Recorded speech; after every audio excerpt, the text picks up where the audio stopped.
Ramyx back in a video. In today's video, I still suggest is what if Naruto was an angel slayer? I've been wanting to do this what if for a while now, so why not do it now? But with that being said, make sure to like, share the video to a friend who likes what ifs, or just anime content in general. Subscribe if you're new here, as I want to hit 9K by August and 14K by the end of the year.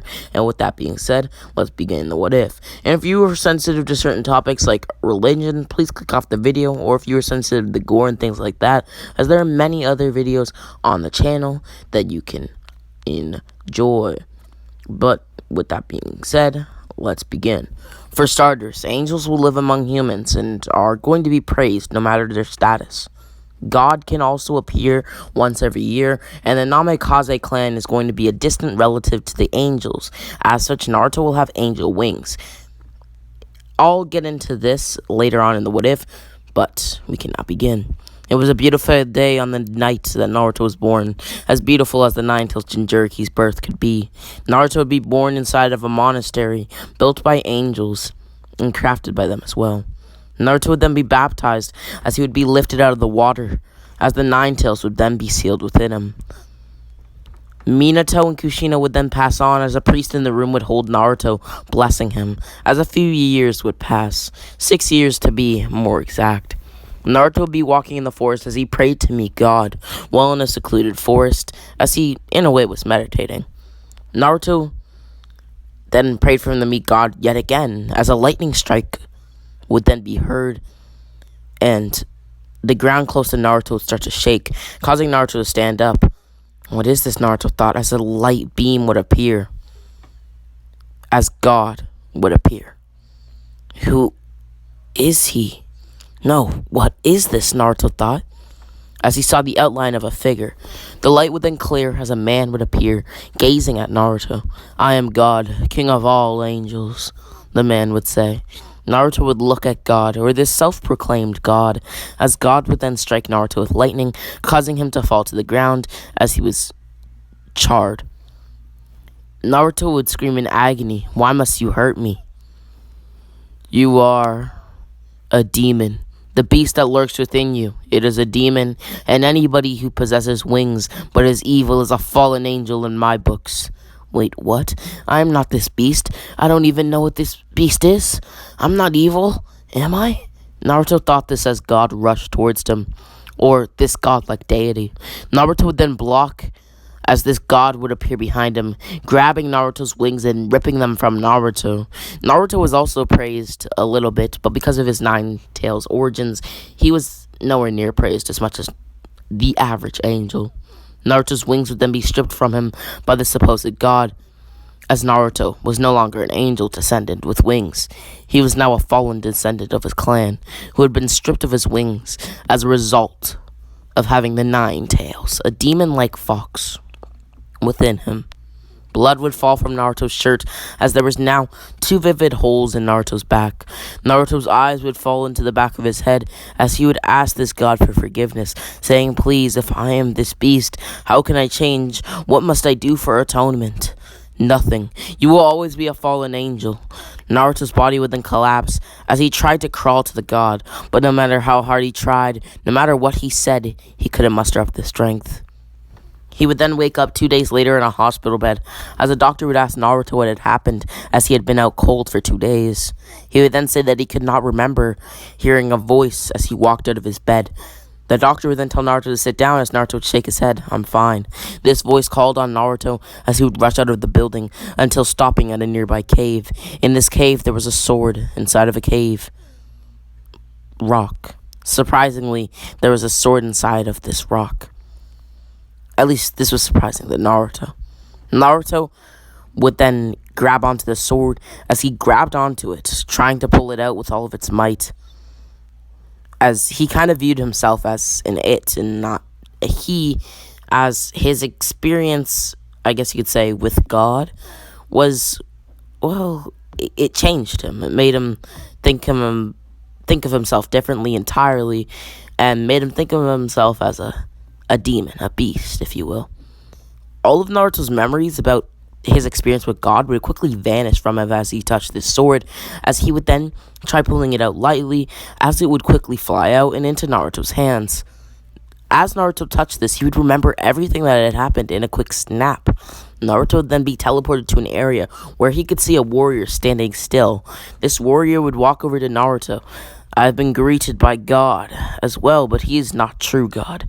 He defeated God in combat and became the ruler of heaven, posing as God. Really? Naruto would ask, as the warrior would nod. You can believe me, we share the same blood. Your father, Namikaze Minato, is my great-great-grandson. You see, every 100 years a Namikaze will get wings, causing them to be looked down upon. I was young when I died, about in my 20s, but I've been here for about 40 years, maybe 60. And this false god, well, he'll come down and do what had happened to you, to whoever has wings and belongs to the Namikaze clan, or for that matter, any human being in general. You see, I have those wings too. No, they're black, not white. Look behind you. Naruto would see the black outline of a wing behind him as he would gasp. What? You see, when your wings are ripped or stripped from you, they become black and no longer retain their proper form. Not white. I see. So why am I here? Oh, Naruto, that is very simple. You are here because you are the next person in line to challenge God's authority. So are you the last person to challenge God's authority? Great-great-great-grandpa. Yes, Naruto, I was. Oh, well then, if you couldn't do it, then I can't either. Heck, I'm just a 6-year-old boy. Naruto would then be slapped across the face, causing him to fall onto the abyss-like ground. Why'd you do that? Naruto would ask his warrior-like grandfather why he had did this, as he would then speak. My name is Mythic Namikaze, warrior of our clan. Your words were disgraceful for the morals we stand for as a race, or more specifically, as a clan. Us warrior-like angels aren't like normal angels. We stand by our morals, no matter the scenario. Normal angels are quick to tense up and go against our principles when faced with, I guess you would say, horror, or even terror. So am I a warrior angel? Yes, Naruto. We share the same blood, so no matter the circumstance, you will abide by your principles. As such, you will defeat the false god who stripped you of your wings, one of your divine blessings. You also are not a human. You possess physical and spiritual energy. What's that? Naruto would ask. Spiritual energy is, well, all around us, and it can be built up and released. Even some angels don't have it. Really? Naruto would ask. Yes, Naruto. It can even create powerful energy blasts like beams. What does physical energy do? Oh, as its name implies, it's strength-related. Your limbs can increase in mass, and you can also add both your physical and spiritual energy to a blade of some sort. Mythic would then speak, or I guess you could say, continue to speak. Naruto, I have only a few words for you. Follow your heart and do what you think is right, and work very hard to achieve that goal. Naruto would then be sent back to reality, which made him, well, now have a new resolve. I'll be the greatest angel, and I'll kill all of the impure angels on this earth. Or, more specifically, on this planet. Naruto would then train for about 2 years, making him 8 years old. Naruto's experience with God kind of changed how he spoke. He spoke more, I guess you could say, more maturely, if you will. As an experience with a God can do that kind of thing to a 6-year-old, or at this point, a 8-year-old. Naruto would then enter the academy. While in the academy, he would sleep and absorb as much information as possible, but everything that wasn't related to battle he didn't care for, as he would also train as hard as he could. While going to the academy, you see, Naruto would become nothing short of a prodigy. 4 more years would pass with Naruto being put onto Team 7, a squad with Sakura and Sasuke. You see, here we would see the Uchiha massacre still happen, causing Sasuke to have the same resentment as in canon. I believe Naruto would still be on this same team due to him still being the worst student, because he doesn't really care for the academy, meaning even though he's much stronger than in canon, has better chakra control due to his long training, and he doesn't care for the simple exercises they do at the academy, meaning that he is still the lowest ranking student and is put in Team 7 under Kakashi Hatake's supervision. Naruto, Sakura, and Sasuke would then say their dreams, likes, and dislikes, meaning that we would then see the bell test be explained as the next day they would begin, with Naruto eating some food, knowing that Kakashi was either bluffing or just wanted them to come prematurely exhausted. And also knowing that he wouldn't allow himself to puke as he would rush towards Kakashi immediately as he would unsheath his legendary blade. The same one that was within the stone buried in the cave. Naruto named this blade the Phoenix Sword. Naruto's great-great-grandfather, Mythic, had held. As Naruto would clash kunai to blade with Kakashi. After 2 strikes, Kakashi's kunai would break, as Zabuza, I guess you could say, would just be walking around with Haku. You see, I switched real quick there, as I just wanted to explain that this Zabuza is going to be a tad bit stronger, but not too much stronger. Only a 1.13 boost, because I believe that here we would see him do a little bit better against the Mizukage, as he's trained for about 2 months longer, and that's why he got that boost. But back onto the bell test. Naruto would then be asked by Kakashi what type of blade he has, as 2 strikes from any sword shouldn't be able to break his kunai, especially since it didn't look like Naruto was trying his best. Kakashi's kunai would then break again, as he would then ask it again what type of blade Naruto has. Naruto would shrug his shoulders as he would grab his blade tightly. "Release," Naruto would say.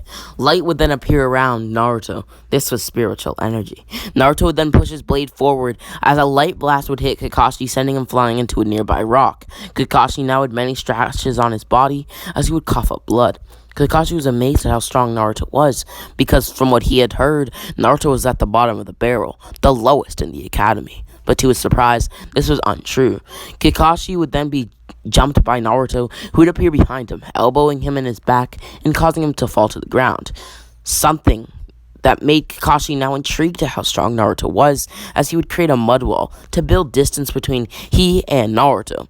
From what he had heard, Naruto was the weakest of the academy, so why had this boy, who had been proclaimed weak, the son of his, mentor, Minato Namikaze, who he had thought wasn't as weak as proclaimed, but not this strong. Not strong enough to rival a Jonin, or even a Chunin.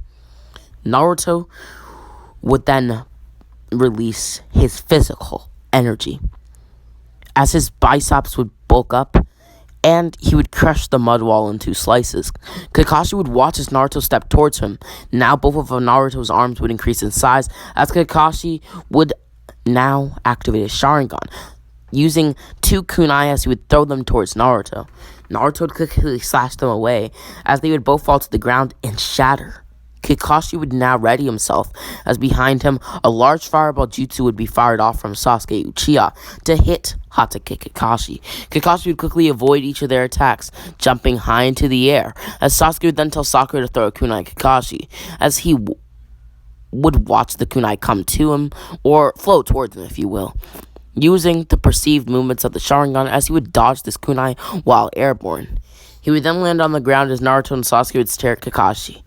Kakashi would throw each of them the bells, saying that they all pass. A few weeks would then pass of them doing D-rank missions, as Kakashi would request a C rank. Reason being that he believes this team was strong enough to take on one, and they had also been begging him quite a lot. Hiruzen, after hearing Kakashi ask for a C rank, would allow them to go on a C rank mission, the Land of Waves mission. And in a few hours, they would arrive on the bridge. After arriving on the bridge, Naruto would swing his blade a few times, as 4 trees would fall to the ground. Naruto would continue this as he would clear out the nearby forest to minimize the threat of any sort of ambush.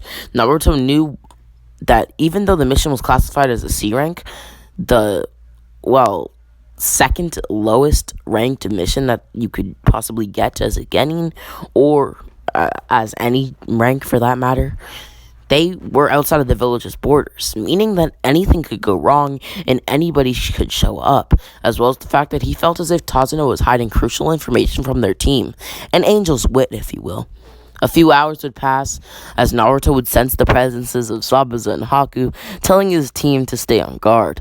Kakashi would ask Naruto to follow him as they would walk into a nearby forest, the same forest that Naruto was cutting a few trees from. As Kakashi would ask Naruto who had trained him, Naruto would ask Kakashi what he meant. He was the only one who had trained himself. Naruto would say that he's trained by himself his entire life. Kakashi thought, as he'd tell Naruto that there are appearing eyes, and that's quite some interesting information, if you will. Basically, Kakashi's saying that it's interesting how Naruto was able to get so strong training on his own. Naruto would then nod, saying that he figured as much. He figured that people were watching them, as he would tell them to come out. Haku and Zabuza would then walk out, as Zabuza would say that he has no business with them and only wishes to take the head of Tazuna, the bridge builder. Naruto would unsheathe his sword, staring intently at Zabuza. Leave, or we will be forced to take action. Naruto's eyes turned a stark white as he would speak. Those eyes, the headband and that sword, your Momochi Zabuza, the demon of the mist, somebody who I'd rather not let escape. Zabuza would say, unsheathing his own sword, as a bright light would appear in the middle of them. Hello, Naruto, a voice would be heard. This was Ramiel, an ancient angel who loves to play games. Ramiel would then speak. Naruto, shall I show you the power of the divine, Naruto? The divine, what a joke. Well, if it's a joke, then how about you watch? Naruto would now stare at this light as he would be blasted into a few trees.